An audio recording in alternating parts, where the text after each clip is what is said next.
Okay, I'm Kelsey. I am from Georgia. That's important for this presentation. Okay. Would you believe me if I told you that one of the most popular tourist destinations in Georgia is practically just a giant shrine to white supremacy? With almost 4 million people that visit annually, Stone Mountain has plastered on the side of the mountain Jefferson Davis, Robert E. Lee, and Stonewall Jackson. However, while Confederate monuments are currently a highly debated issue, one of the largest, Stone Mountain, has not been attracting that same passionate civic engagement as other memorials because of a distraction of entertainment. Originally, the mountain provided a shared enterprise for the Ku Klux Klan. It was the birthplace of the modern KKK in 1915. They would hold their annual cross-burning ceremonies at the top of the mountain every single Labor Day, where they would hold their initiation of new members. They likely wanted the carving on the side of the mountain in order to glorify white supremacy. Nothing about the KKK is mentioned on Stone Mountain's history page. They only mention the United Daughters of the Confederacy, who also helped to fund the carving. However, now Stone Mountain is just a tourist destination. The juxtaposition of what the monument used to be used for and what it's used for now is extreme, yet people are unbothered by its history. People only become civic when they share a common plight.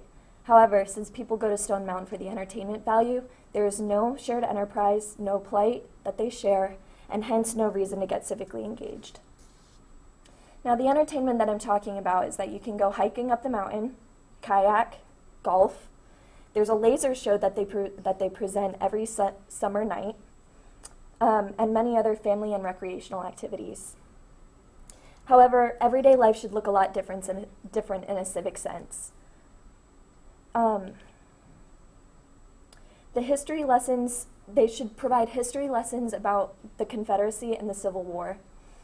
If you compare Stone Mountain to Mount Rushmore, who has the same architect, their events are centered solely around American history. However, the events that are held at Stone Mountain do not relate to history in any sense.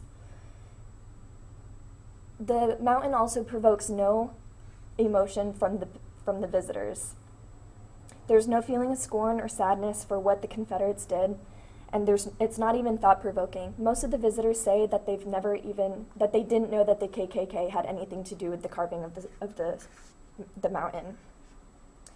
In 1915, obviously, the mountain was used for the KKK, but today it's for families, tourists, and people of every ethnic background. However, the funding has always come from erroneous sources. The United Daughters of the Confederacy, as I mentioned, and the KKK, and they would hold their meetings on the mountain from that point on. And then, in the 1960s, right after the Brown versus Board of Education case, the governor of Georgia, Martin Griffin, bought the land that Stone Mountain resides on and turned it into the park that we know today. The Kairos is important because he bought the land to emphasize white supremacy from that point on. Our attention should be on what the carving represents.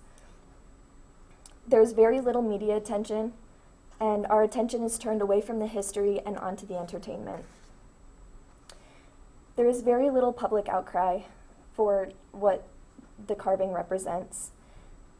Stone Mountain has become very commercialized and turning history into something that people just go and enjoy their day at. It's kind of similar to the 4th of July sales that are held at that time. It's just a ploy to get people to spend money. And because of entertainment, nobody is remembering the history. There is no investment towards fighting it like other Confederate memorials. There's no protest coordination, no social investment, and no civic education in terms of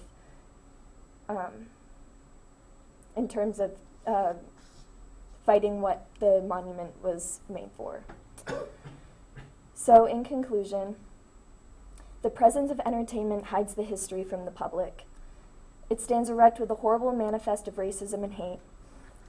People are ignoring the racial insensitivity and turning a blind eye towards racism because of capitalism. Very few people are civically engaged because of the veil of entertainment, but people should be urged to take a stand like they do with other Confederate memorials. Thank you.